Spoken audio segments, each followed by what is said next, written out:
भारत में हाइपरलूप चलाने का काम कहां तक पहुंचा। दोस्तों जरा इसे देखिए, ये कोई बुलेट ट्रेन नहीं है बल्कि ये हाइपरलूप है। अगर आपने इसके बारे में सुना होगा तो फिर आप समझ ही गए होंगे, और नहीं तो फिर हम बता ही देते हैं। ये हाइपरलूप वो चीज है जो आपको कश्मीर से कन्याकुमारी तक महज 3 घंटों में पहुंचाने का दम रखती है।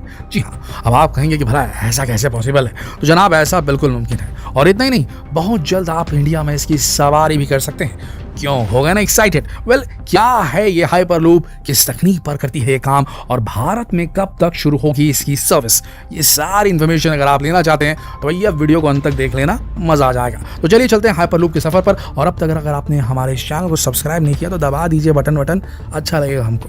वैसे तो हाइपरलूप टेक्नोलॉजी को इजाद करने का क्रेडिट हमारे इलॉन मस्क भैया को जाता है। दरअसल इस टेक्नोलॉजी का हाइपरलूप नाम इसलिए दिया गया क्योंकि इसमें ट्रैवलिंग एक लूप के जरिए होती है।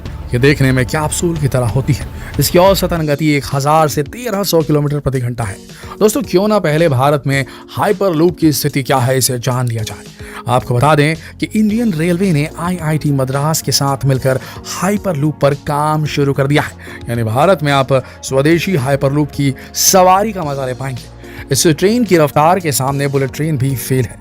शायद आपको पता ना हो, लेकिन इस प्रोजेक्ट पर 2017 से ही मद्रास IIT के 70 छात्रों की टीम काम कर रही है। देश में हाइपरलूप ट्रेन सबसे पहले मुंबई से पुणे के बीच चलाई जाएगी।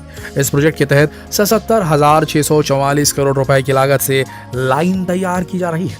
मौजूदा तरीकों से ज्यादा एफिशिएंट और फास्ट हाइपरलूप की टॉप स्पीड 1200 किलोमीटर प्रति घंटा तक हो सकती है। हवाई जहाज से भी तेज रफ्तार से चलने वाली हाइपरलूप की शुरुआत के लिए महाराष्ट्र सरकार द्वारा वर्जिन हाइपरलूप 1 कंपनी को मुंबई से पुणे के बीच लिंक शुरू करने की मंजूरी दी गई है। प्लान के मुताबिक मुंबई से पुणे के वाकड़ स्टेशन तक कुल 117 किलोमीटर लंबी ये लाइन बनाई जाएगी, और इस प्रोजेक्ट को पूरा होने में 7 साल लगेंगे। बता दें कि मुंबई और पुणे के बीच हर साल यात्रियों की संख्या में बढ़ोतरी हो ही रही है, जिसकी वजह से इस प्रोजेक्ट को चुना गया। बताया जा रहा है कि इंडिया में हाइपरलूप मुंबई और पुणे के बीच करीब 119 किलोमीटर दूरी को तय करने में लगभग 13 मिनट का वक्त लेगी। कहा जा रहा है कि पहले से ही मुंबई और पुणे के बीच हर साल लगभग 75 मिलियन लोग ट्रैवल करते हैं, और साल 2026 तक यह आंकड़ा बढ़कर 130 मिलियन हो जाएगा। फिलहाल हाइपरलूप सर्विस शुरू करने के लिए दुनिया के कई देश इसे अपना रहे हैं। भारत के अलावा अमेरिका, कनाडा और सऊदी अरेबिया में भी इस हाइपरलूप ड्रीम प्रोजेक्ट पर लगातार काम जारी है। वहीं चीन और जापान भी इस दिशा में लगातार काम कर रहे हैं। तो अब देखने वाली बात यह है कि इन सभी बड़े देशों के बीच हाइपरलूप ट्रेन को लॉन्च करने की होड़ सी लग गई है। ऐसे में यह देखना बेहद इंपॉर्टेंट होगा कि आखिर कौन सा देश पहले हाइपरलूप ट्रेन को लॉन्च कर पहली बाजी मारने में कामयाब होगा। ये तो आने वाला समय बताएगा, लेकिन जिस तरह से भारतीय वैज्ञानिकों ने हाइपरलूप पर जब से काम करना शुरू किया है, तब से ये अटकलें लगाई जा रही हैं कि भारत में इस प्रोजेक्ट को सबसे पहले लॉन्च किया जा सकता है, क्योंकि भारत ने कई दूसरे देशों के साथ मिलकर हाइपरलूप ट्रेन के सभी पार्ट्स को मेक इन इंडिया के तहत बनाने के लिए अब तेजी से इस पर काम करना शुरू कर दिया है।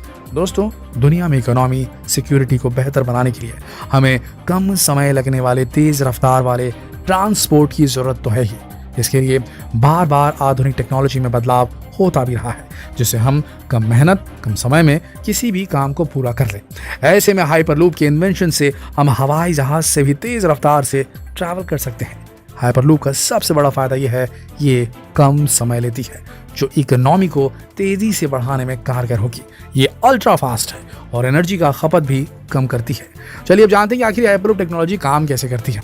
अब जैसा कि हमने आपको पहले ही बताया कि हाइपरलूप टेक्नोलॉजी कैप्सूल के एक शेप में, आकार में एक इसका वैगन होता है। इसमें यात्रियों को या फिर कार्गो को जो है इसमें डाल दिया जाता है और बैठाकर हाइट पर हाइपरलूप को ट्रांसपेरेंट पाइप पर चलाया जाता है। इसके तेज चलने की सबसे बड़ी वजह यह है कि इन ट्रांसपेरेंट पाइप पर इलेक्ट्रिक चुंबक लगे होते हैं, इलेक्ट्रोमैग्नेट्स लगे होते हैं, जिसके चलते ये ट्रैक से ऊपर चलते हैं और इसमें घर्षण यानी कि फ्रिक्शन कम होने की वजह से इससे स्पीड भी बढ़ती है। इन्हें समझ लीजिए, ये जो ट्रेन समझ लीजिए, जैसे हाइपरलूप समझ लीजिए, ये हवा में फ्लोट करती है इलेक्ट्रोमैग्नेटिक चुंबकों के प्रभाव की वजह से। हाइपरलूप में लगे पॉड्स जिसमें यात्री बैठते हैं, जिसे हम कैप्सूल कह रहे हैं, इसमें कम दबाव वाली ट्यूब में इलेक्ट्रिक चुंबक के जरिए, इलेक्ट्रोमैग्नेट के जरिए इसमें हाई स्पीड दी जाती है। दरअसल ट्यूब की पटरियों में वैक्यूम क्रिएट किया जाता है, लेकिन ये पूरी तरह से एयर फ्री नहीं होता, बल्कि इनके अंदर कम दबाव वाली हवा होती है। एयर ट्यूब के जरिए चलने वाली ज्यादातर चीजों को नीचे लाने के लिए हवा को कंप्रेस करना पड़ता है, जिससे हवा की एक पतली लेयर बनती है जो किसी भी चीज को धीमा कर देती है। लेकिन हाइपरलूप में कैप्सूल के सामने कंप्रेसर पंखा होगा जो हवा को कैप्सूल के पिछले हिस्से में भेजेगा, लेकिन ज्यादातर हवा को एयर बायरिंग में भेजा जाएगा।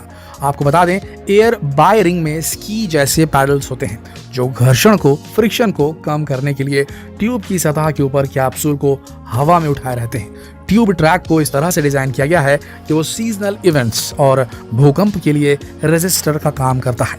खंभे ट्यूब को जमीन से ऊपर उठाकर रखते हैं, उनमें एक छोटा सा फुटप्रिंट होता है जो भूकंप के समय में झुक सकता है। ट्यूब के हर एक पार्ट लचीले ढंग से ट्रेन, जहाजों के चारों ओर घूम सकते हैं, क्योंकि हाइपरलूप में कोई स्टेबल ट्रैक नहीं होता जिस पर कैप्सूल आगे बढ़ सकता है। ट्यूब के ट्रैक के ऊपरी हिस्से वाले भाग में बना सोलर पैनल रेगुलर ढंग से मोटर को एनर्जी देता है। इस हाइपरलूप की खास बात यह है कि पूरी तरह ऑटोमेटिक है, इसमें पोल्यूशन बिल्कुल नहीं होता।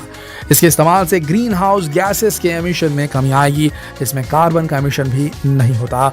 आपको यहाँ ये भी बता दें कि भारत में हाइपरलूप बनाने वाली टीम ने स्पेस एक्स के हाइपरलूप पॉड कंपटीशन 2019 में टॉप 10 वैश्विक रैंकिंग, वर्ल्ड रैंकिंग हासिल की थी।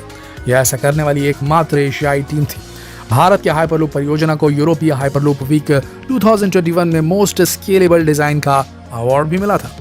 आपको यहाँ ये भी जान लेना चाहिए कि अमेरिका के लास वेगास में पहली बार वर्जिन हाइपरलूप पर इंसानों को बैठाकर ट्रायल किया गया। ये ट्रायल इस तकनीक को इंसानों के इस्तेमाल के लिए शुरू करने की दिशा में एक बहुत इंपॉर्टेंट कदम माना जा सकता है। ये ट्रायल 160 किलोमीटर प्रति घंटे की रफ्तार पर हुआ।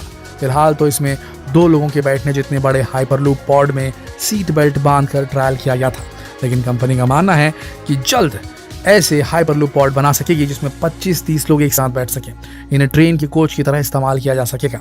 अमेरिका में न्यूयॉर्क से वाशिंगटन डीसी के लिए इसे बनाया जा रहा है। इन शहरों के बीच आने जाने में करीब 4 घंटे लगते हैं, लेकिन दावा है कि हाइपरलूप से यहाँ सिर्फ 30 मिनट में पहुंचा जा सकेगा। वहीं जहां तक भारत की बात है तो ये कहना गलत नहीं होगा कि इस तकनीक से भारत को भी काफी फायदा होगा। इस पर आपकी क्या राय है, क्या लगता है आपको? भाई, एक सड़क बननी है तो उसमें सालों लग जाते हैं। कभी कभी सड़क बनने में इतना टाइम लग जाता है कि फिर से बारिश हो जाती है और वो जो बनी बुनाई जो सड़क थोड़ी बहुत बनी हुई है उसी में गड्ढे हो जाते हैं, फिर उसे रिपेयर करने का काम चलता है। कुल मिलाकर बहुत ढीला काम होता है भारत में। इन सारे रिकॉर्ड्स को देखकर क्या लगता है आपको, भारत में कब हाइपरलूप तैयार हो पाएगी? सन 2030, सन 2035 या सन 2050 या फिर उससे भी आगे? क्या लगता है आपको? जवाब जरूर दीजिएगा कमेंट सेक्शन में, और ये सवाल अपने मित्रों से पूछने के लिए इस वीडियो को जरूर शेयर कीजिए फेसबुक पर, व्हाट्सएप पर, यूट्यूब पर। कल फिर मिलते हैं एक और दिलचस्प वीडियो में। तब तक के लिए आप सबका इस वीडियो के अंत तक बने रहने के लिए दिल से धन्यवाद।